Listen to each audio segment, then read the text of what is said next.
Oke, bismillahirrahmanirrahim. Assalamualaikum warahmatullahi wabarakatuh.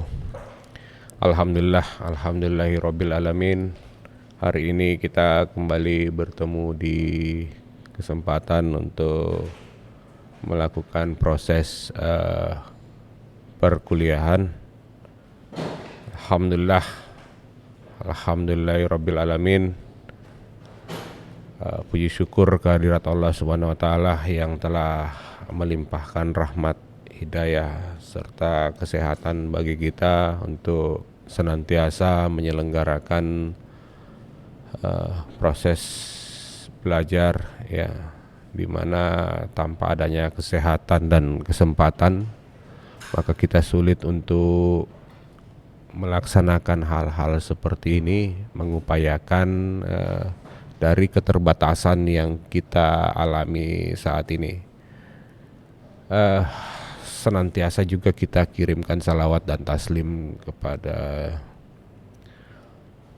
Rasulullah beserta para sahabatnya, keluarganya, yang telah menunjukkan kepada kita bagaimana perilaku yang ideal sebagai manusia di muka bumi ini. Baik para peserta pendidikan Pancasila yang saya banggakan, jadi pertemuan kali ini kita kemudian membahas tentang konsep Pancasila sebagai dasar negara ya. Jadi mesti untuk kita telusuri dulu ya, konsep negara, tujuan negara dan urgensi dasar negara ini. Nah, di sini konsep negara ya, kita bisa melihat adanya atau kita perhatikan dulu ya, kita ketahui dan pahami dulu bahwa ada inti dari esensi nilai-nilai Pancasila yang tersebut di dalamnya memuat ketuhanan, kemanusiaan, persatuan, kerakyatan, dan keadilan sosial. Nah, kemudian inilah konsep negara inilah yang kemudian membangun bangsa ini sehingga kita memiliki komitmen. Ya, komitmen menjalankan ajaran agama misalnya dalam konteks Indonesia yang berdasarkan Pancasila dan Undang-Undang Dasar 1945. Nah, kita sadar dan komitmen melaksanakan Pancasila ini. Ada ketentuan-ketentuan hukum yang lahir kemudian di bawahnya sebagai pedoman untuk memperlihatkan kepada kita bahwa kita memiliki kecintaan terhadap tanah air. Hukum-hukum yang tercipta ini kemudian memberikan kita petunjuk untuk kita melakukan tindakan-tindakan yang sesuai dengan Pancasila dan Undang-Undang Dasar 1945. Mengantar kita, kemudian memperlihatkan kita dalam tindakan yang sesuai dengan peraturan perundang-undangan yang ada di bawahnya. Maka kita terlihat bahwa kita benar-benar cinta terhadap tanah air kita.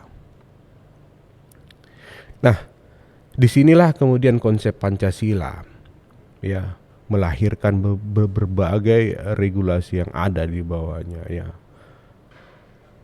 Dia berupaya untuk mengembangkan karakter Pancasilais yang teraktualisasi. Jadi tidak sekedar kita menghafalnya, tapi benar-benar ada di dalam benak kita.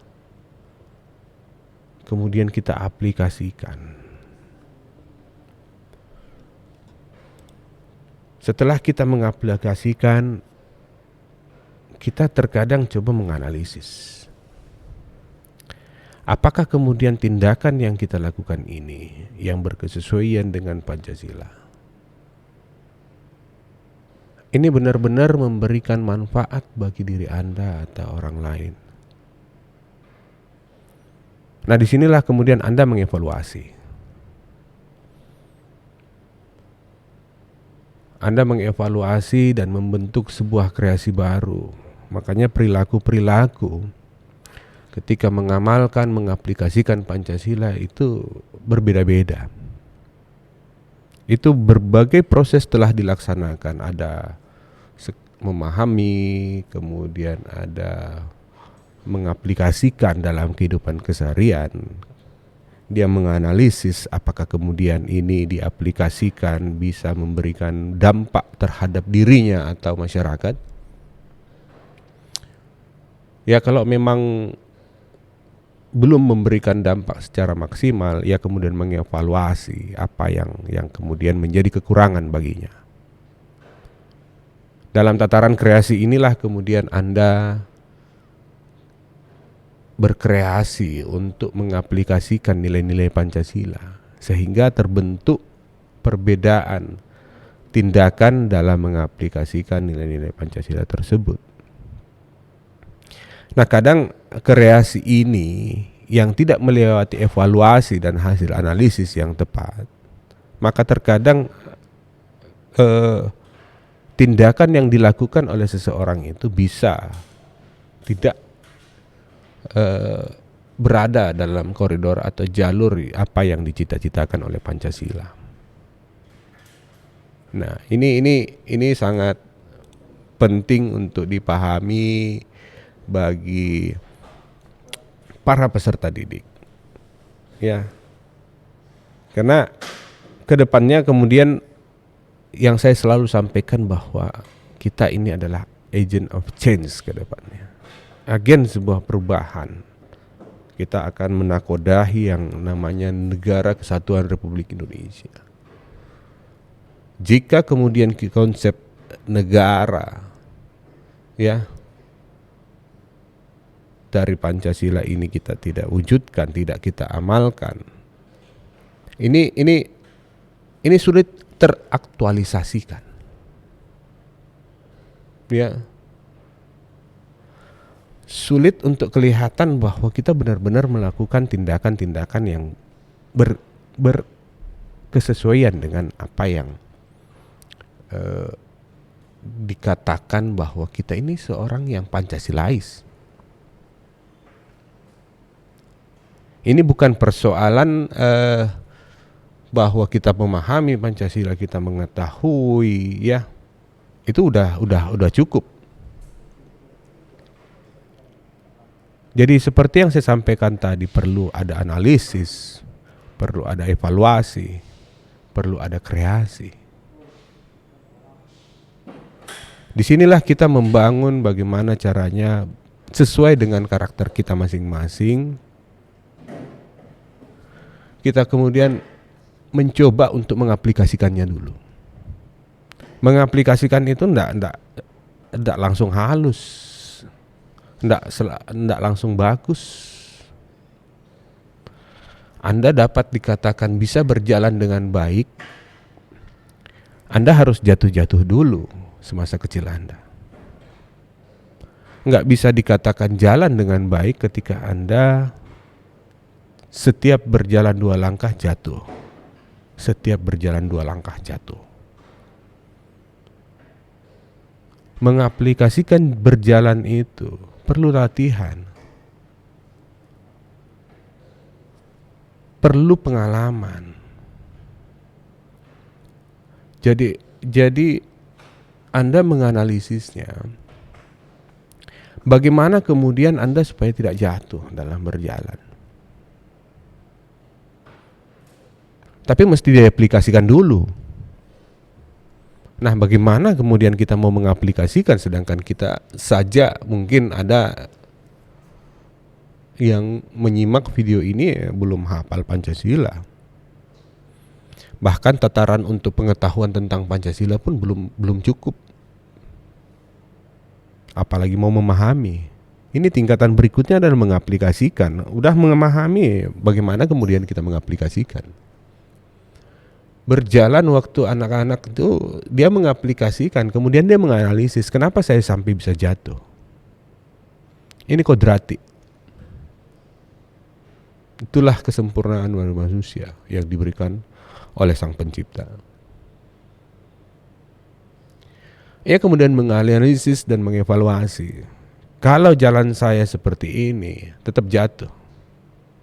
Makanya ketika ia latihan, dia menganalisis, dia mengevaluasi cara berjalan, sehingga dia membuat sebuah kreasi baru dalam berjalan.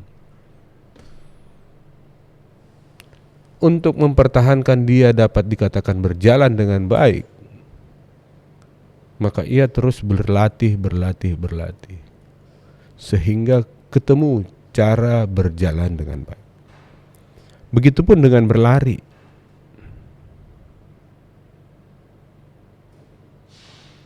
Ia kemudian memahami cara berlari, dari hasil mengaplikasikan, dia mencoba berlari, jatuh ke sandung batu atau rintangan. Ia kemudian menganalisis apa yang harus ia lakukan. Setelah ia melakukan, ia kemudian mengevaluasi larinya. Setelah saya melakukan, melompat di tiap tantangan atau rintangan, nah cara lompatannya ini yang merupakan kreasi baginya. Jadi tidak semudah itu kemudian kita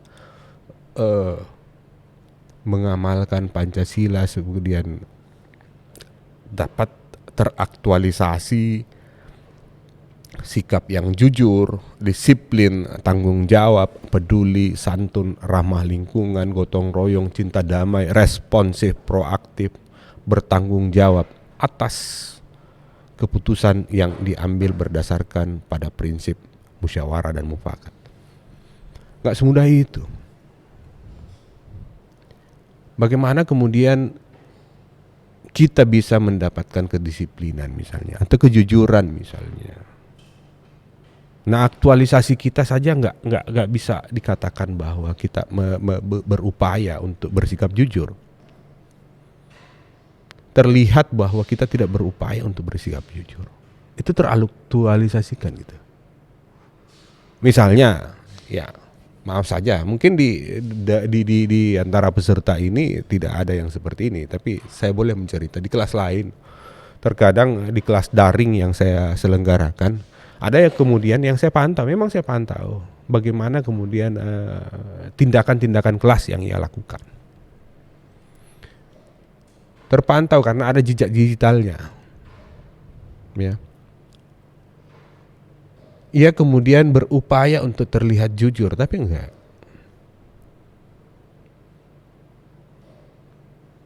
Sudah melakukan misalnya menonton video pengantar, kemudian melakukan pembelajaran aktif seperti apa yang disarankan di dalam sistem pembelajaran daring, tapi enggak, ternyata enggak. Kita kasih longgar aja dulu absen. Harapannya kita membangun kedisiplinan, kejujuran. Ya kalau ia salah, kemudian ia saya tegur. Kok cuma seperti ini? Ya, kalau mungkin di dalam cara kita menyampaikan dengan pendekatan agama, kita bisa mengatakan mungkin saya nggak lihat apa yang Anda lakukan, apa yang Anda pelajari. Tapi kalau Anda sungguh-sungguh belajar, ya itu sangat luar biasa. Tapi kalau Anda mencoba untuk mengelabui saya, setidaknya ada kemudian yang maha melihat. Yang malah melihat bisa menilai Anda sebagai sebuah perbuatan yang tidak jujur. Persoalan sekecil itu saja Anda tidak jujur, bagaimana dengan persoalan yang besar bagi masyarakat? Anda bisa jujur. Makanya saya katakan ini perlu diaktualisasikan. Kesempurnaan dari sebuah bentuk aktualisasi itu dari pengalaman. Kita mengevaluasi ya. Kita dari hasil analisis kita menentukan sebuah sikap, kemudian kita mengevaluasi. Dan kita berkreasi. Nah, disinilah kemudian terlihat secara nyata bentuk tindakan kita. Apakah betul-betul kita adalah orang yang jujur atau tidak? Itu salah satu contoh dari apa yang kemudian Pancasila harapkan. Kejujuran aja. Bagaimana kalau persoalan yang kecil-kecil saja Anda kemudian tidak jujur? Anda membawa kapal yang disebut dengan Negara Kesatuan Republik Indonesia ini. Mau dibawa kemana gitu? Persoalan besar yang diembankan tanggung jawab yang besar diembankan kepada Anda. Kalau Anda kemudian tidak jujur dalam hal-hal yang kecil saja, bagaimana kemudian Anda bisa menguasai ya atau lebih bersabar, tetap jujur dalam persoalan yang Anda hadapi di kemudian hari yang lebih besar gitu. Nah, ini adalah sebuah konsep negara. Ya. Kan kita lihat bahwa di sini kan manusia udah jelas son politikon, makhluk politik. Ia kemudian ingin mewujudkan kepentingannya masing-masing. Nah, terkadang kepentingan itu kemudian mengakomodir kepentingan orang lain atau masyarakat banyak. Ada pula yang untuk kepentingan sekelompok orang, pribadi bahkan. Ini yang kemudian tidak diinginkan oleh Pancasila, karena sebenarnya kita ini adalah kesatuan sebuah negara. Makanya didirikanlah sebuah ideologi, diberikanlah kita falsafah, supaya kita kemudian bisa membuat atau bertindak sesuai dengan apa yang dicita-citakan.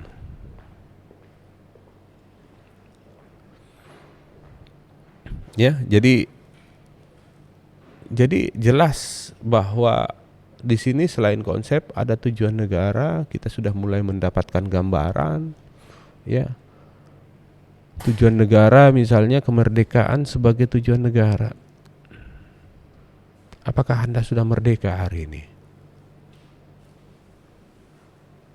Ya. Kalau belajar saja Anda tidak merdeka, bagaimana kemudian Anda bisa memahami, mengaktualisasikan, bahkan sampai berkreasi dari hasil pembelajaran Anda? Makanya kita kemudian membuat sebuah skema untuk mengevaluasi bagaimana kemudian Anda nantinya bisa belajar secara menyenangkan. Tetap aktif. Kemerdekaan dalam belajar itu juga udah perlu. Itu sangat perlu. Sejarah sudah membuktikan kita nggak pernah diizinkan untuk mendapatkan pendidikan tinggi. Supaya apa? Kolonial tetap berkuasa di negara kita. Kalau kita udah cerdas, waduh, banyak hal-hal yang kemudian bisa menimbulkan pemberontakan. Salah satunya mengusir, bentuk pemberontakan tersebut mengusir penjajah dari bumi pertiwi ini.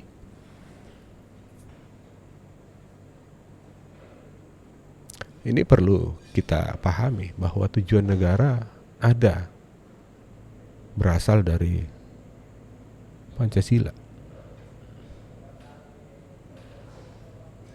Kita lihat lagi, ada keadilan, ada kesejahteraan, ada manfaat, ada kepastian hukum, kepastian hidup, ya, kepastian hukum sebagai tujuan negara.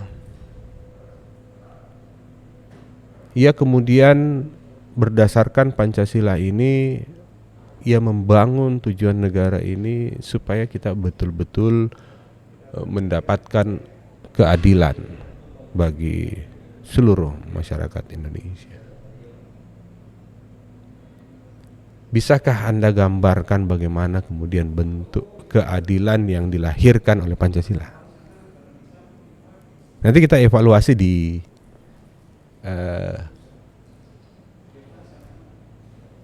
platform pembelajaran daring kita. Ya. Jadi jelas bahwa mulai jelas kepada kita bahwa ada kajian Pancasila sebagai dasar negara sangat perlu untuk kita pahami. Sudah mulai ada gambaran jelas. Olehnya saya meminta kepada peserta didik sekalian agar memberikan contoh. Ya. Kenapa sih sampai kemudian negara ini benar-benar merasa penting? Ya. Benar-benar merasa penting adanya Pancasila. Nanti kita belajar bersama untuk mengevaluasinya kembali. Ya, kita belajar bersama untuk membuat sebuah pernyataan-pernyataan yang tepat dan kita gunakan sebagai bahan argumentasi kita di tengah masyarakat ketika ada yang mempertanyakannya. Kita ke tindakan kelas selanjutnya. Terima kasih telah menyimak video ini. Sampai bertemu di pertemuan selanjutnya. Salam sehat selalu. Assalamualaikum warahmatullahi wabarakatuh.